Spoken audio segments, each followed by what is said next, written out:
Hey everyone, and welcome back to the Weekly Awakening Podcast. It is your host, Cosmic Colleen, back with another Astro Alert. I hope everyone had a fabulous weekend, Labor Day weekend. I know up here in Pennsylvania, eastern Pennsylvania, it was beautiful, and then today was torrential downpouring, but it felt good. That first fall storm, doesn't that always feel good and cozy? I don't know about you. It might be Venus moving into Virgo, where I'm like definitely ready to be cozy. So I wanted to remind everyone to follow me on social media, Cosmic Colleen, 1C across the board. On Twitter, I have an _, but definitely follow me on TikTok. Every week I sit and I write out and meditate with what I think is going to happen this week with the astrology. And then throughout the week, as I'm living it, some other things come to me and I post about it on TikTok. That's usually where I post most of my videos. I want to thank everyone for continuing to share. The best way you can get this podcast out there and help me is to share with a friend, post about it on social media, talk about it, think about it, all those good manifesting ways. And thank you to everyone who continues to do that every week. I appreciate you, love you, and value you. So this week, we got a lot going on. It's not going to be a super easy week this week.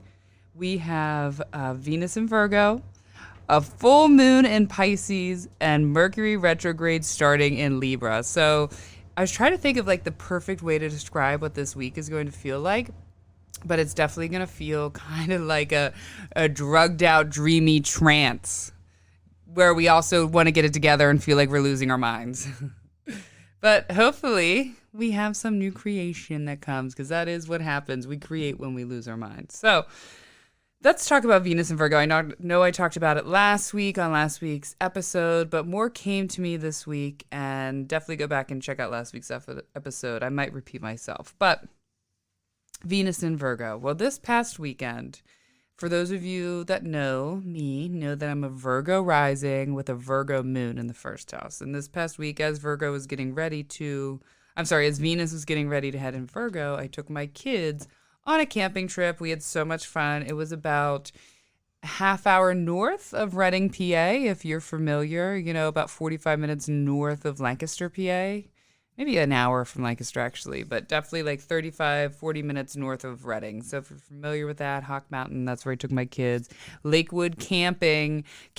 I seriously highly recommend it. First of all, it had the cutest cabins, and then it just had that very down-home feel. They all had their own their own fire, where you make shit. Why can't I say? Oh, fire pit and rowboats and everything like that. So definitely highly recommend that place. But when my kids and I woke up on Monday, Venus had officially moved in overnight after midnight into Virgo, and I was like ready to get some healing out on the lake. I got on the kayak. My older son came with me for a while, and then he left, and I was just listening to meditations and guided meditations and just connecting one with nature. So Virgo risings, Virgos, Venus moves in there. We're definitely going to be needing to connect back in nature. So make sure you get to some nature, get to some water. That's going to be really, really important. Okay, let's talk Venus in Virgo first, since we're already on that little rant. So first of all, when Venus moves into Virgo, it's debilitated, which means Venus is actually working at its weakest. It is being held back or held down by the Virgo energy. So you're going to have a very Mercury-like Venus. So what does that mean? And maybe that can tell us why we feel that Venus is debilitated in Virgo. Well, first of all, Virgo is the grounded, real thinking sign and the thinking side to Mercury. It likes to watch, it likes to analyze, it likes to overthink, it likes to organize its emotions, it likes to have control through that. And Venus, right, it just wants to enjoy, it just wants to feel the emotion, feel the love, and not question anything. So I think that one of the biggest reasons that it's considered debilitated here, in my own personal opinion, is that, again, what I just said, Venus wants to be free, wants to be warm and enjoy and burn up life, burn up love, burn up those emotions and not make sense of anything. It just wants to live and let live. And then we got Mercury sign that's like, well, why do you want to live and let live? And is that true? And is that really creating joy, or Are you just, in a surface relationship? Or why do you want to do that? What are you doing? Where are you going? Where does this play out? What are your patterns? Is this what you always have done? Or is this something new that you haven't done? So you get what I'm going at, right? So we take Venus, which is, normally free loving, and then we put it under the scrutiny of Virgo, the Mercury, and we're over analyzing everything. But again, there are definitely some important things to over analyzing. So we're definitely can choose work over pleasure, or in the same token, really see how maybe working all the time and not actually making time for ourselves, pleasure, joy, happiness, love, is really not it. It's not where we want to be in life. Or we can just choose it in general, right? Maybe we want to work and make a lot of money instead of going out with friends, going out with lovers, anything like that. Okay. It's my mother coughing in the background. She's here right now listening to me and coughing in the background. But nevertheless, okay. So we're also going to be really reevaluating our relationships. We always do. And what are the fundamentals of our relationships, right? We're going to get really grounded. We're going to get really earthy, very Virgo. We're going to say, what are the fundamentals of this relationship? Is it based in very grounded energy and very real and very concrete and or is it based in this very materialistic sort of going above into another world and not really a very superficial plane? That is something that is going to come up. And what does that really mean? Does it feel good? Does it last if it's superficial? And are we scared to really get that solid, strong, real foundation? Because with that comes intimacy and connection in order to have that solid foundation. And I know I'm not alone that sometimes we struggle with that really strong, intimate connection that you need to build a foundation. So you're definitely going to be thinking and looking into that. And same with all our relationships, not just our really intimate, partnerships, but friendships and joy and happy. And does this thing really make me happy? Does it really bring me joy? And what level is this going to be? Virgo likes to make sense. And oftentimes with Venus, we can't make sense. We can't always make sense of things. So we got Venus, okay? And then we got Mercury retrograde happening starting out in Libra in 8 degrees. And then on September 9th, the end of this week, and then October 2nd, it ends in 24 degrees Virgo. So we're starting out in Libra, and then we're ending in Virgo. Now, before everyone gets, their little panties in a twist, let's talk about this. For those of you that are familiar with astrology, or at least familiar with this podcast, you know that I go over the general Mercury retrograde stuff each time Mercury retrogrades. So bear with me if you guys already know, but this is for people new who are not sure. So first, I'm going to go over the do's and the don'ts of Mercury retrograde, and then I'm going to tie it into what we can expect happening in Libra and Virgo. It's going to definitely change the tone of Mercury retrograde. So the do's and don'ts are pretty normal. However, I feel as though these do's and don'ts are going to be over more Venusian things. So the do's and don'ts. Okay, this isn't a good time to sign a new contract. This wouldn't be a good time to go, hey, I saw this great salon yesterday and I'm going to sign to rent it tomorrow or buy it tomorrow. That's definitely a no-go. Technology fails, definitely back up your stuff. There can be some communication fails, some shakeups. The general movements of our day, the transits of our day, which are ruled by Mercury, are often very out of the blue, what the F.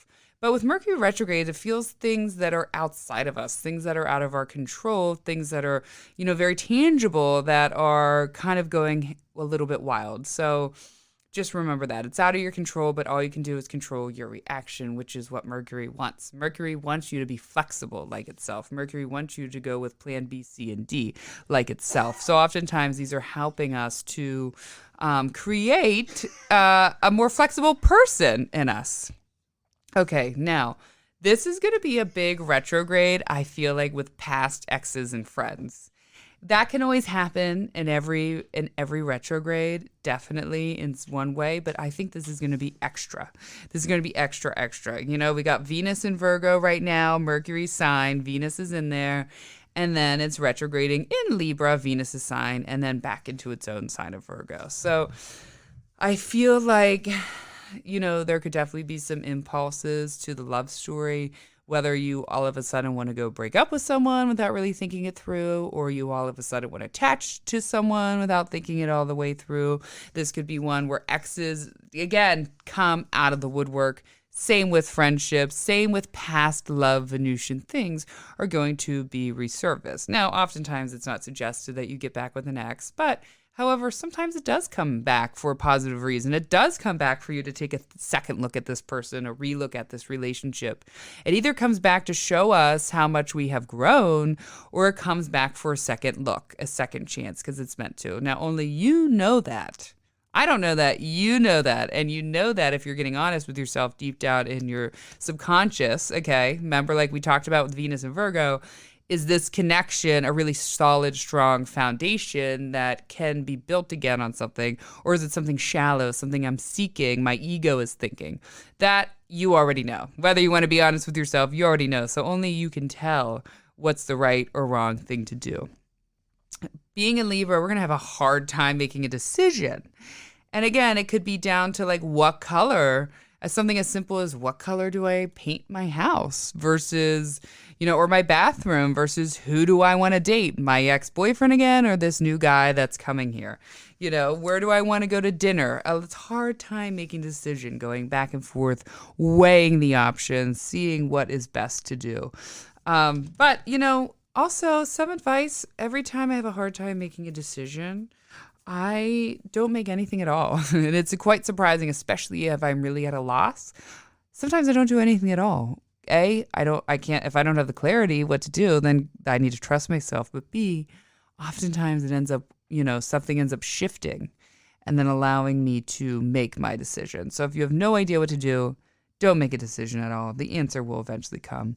This probably is not a good retrograde to make a real impulsive aesthetic decision or a big change in the moment. If you have already had it scheduled, or you have, maybe it's a second look around, like the last retrograde, it didn't work out. So this retrograde, it happened to come up. Yeah, get it done. But if you just decide to, hey, I just saw this doctor on a whim and I decided to get a bunch of facial injections and then, get something else, maybe wait after the last couple weeks, and again, you can't always wait life. I understand that you can't wait in life. However, if you can for a few weeks, that would be great. If not, always read the disclosures, always be prepared, give yourself enough time, because there's these out of, the ordinary roadblocks that that can show up.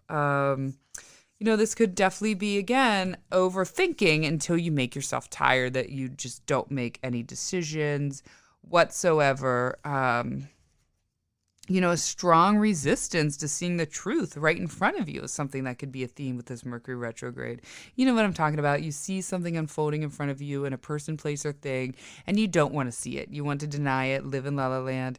So there could be a really strong, even though you can't turn away, you're still somehow resisting the truth that you see in front of you.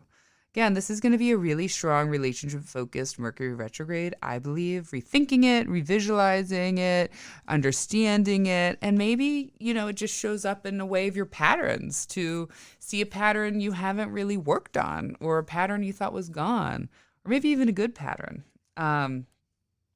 Escaping from reality almost immediately, it trines Mars, which will be interesting. It's pretty much trining Mars now. I got to look. It's not exactly, but it's within 3 degrees, I believe. And I know I kind of felt it again when it's, it's going to be a quick, it's going to be, how do I describe this? Like a quick, assertiveness, ready for action, ready for reaction, right? Again, especially if you had some sort of beauty plan, maybe you're ready to move that forward with taking action or initiatives, even with writing a plan. But we have a little more energy. I know I do, even though I haven't slept well in the last 2 days. I'm somehow go, go, go, go, go. So some of you guys is probably going to feel that. I also think that with this, and I went back and forth about it. At first, I was like, first I wrote, there's going to be a really strong sexual energy. And then right away, I was like, but is there going to be with this full moon in Pisces? And I'll explain that. And then I kept back and forth. So I need to know. I need to go know next week. Let me know what you guys thought, because I feel like in one way, yes, but Pisces is lazy. However, it's freaky. We got the full moon. I'll tie that in. And then we got Mercury in Gemini and, trining Mars in Libra. So I think that this could definitely go both ways. And maybe even like a sexual breakthrough, something you've been blocked and it removes that block. We could also be, I think with this trining Mars, we're going to start out like really, really enjoying our strong masculine energy that is coming to us. It's going to be brought up. And how can we channel that, right? I know I talk a lot on here about the strong feminine energy, but we also have a strong masculine energy, and that is in us as well. And we can't turn away from that. So how do we honor that? How do we get shit done with that? A powerful force. I know I've strongly, all the mutable energy in me, I definitely have a very strong feminine, but a really, really strong masculine energy as well. So it'll be interesting how that comes back. So it's going to be opposite Jupiter in Aries. I'm sorry. Trining Mars and then opposite Jupiter in Aries. So with this, for most of it, at least while it's in Libra, it's going to be happening. This is going to be, again, with past lovers and friends coming out of the woodwork. If someone took advantage of you during this time, you might really be upset about it. It might be shown to you and you just out of the blue, realize those feelings and let things go. Again, I think this is going to be a very emotional weekend at a start. We're just going to have out of the blue emotions and different feelings, maybe wanting to run. Now we'll talk about the full moon in Pisces, which ties into that. So the full moon in Pisces, it is happening in the late degrees of Pisces and is going to be conjunct Neptune. Also, Venus is going to be opposite Neptune, too, at some point, but we'll talk about that. And also, Mercury retrograde, I'll be talking about it every week. So next week this is just kind of the beginning basics, and we'll be talking a little bit more about that. But, okay, just as Mercury is getting, Mercury stations retrograde in Libra, and then we literally, boom, have the full moon in Pisces. And right away, opposite by house, Venus, and then, in a conjunction with Neptune. So again, a very watery, very trickery communication this weekend. You definitely want to watch what you say to partners. Don't get too upset. Walk away if you need to, if you can. I know it can be hard in that moment, but don't be surprised if some emotions catch you off guard. It's also going to be sextile Uranus and sextile Pluto and conjunct Neptune, which are all retrograde. So a lot of revisioning coming up with this, a lot of rethinking and revisioning our creative energy. So again, this is like very get lost in the sauce energy. We're like, where am I? What am I doing? I just want to run away, escape reality. This can also be a quick waking up from a nightmare. You didn't realize you were in, or, you were avoiding in, but waking up from a nightmare. Seeing love for what it really is. Moping about past love. Again, seeing those truths inside ourselves and someone else. Waking up to our illusions, feeling very lazy. That's why I said, on the other hand, I feel like it's going to be kind of strong, kinky energy, but also very lazy. Like, I'm kinky, but I'm lazy, and I'm not getting out of bed. I'm not taking that picture. Past love, again, with this transit, a messy break, not a clean break, but I feel like a messy break. And rethinking something, rethinking love, rethinking friendship because of an out of blue situation, and flings that you regret.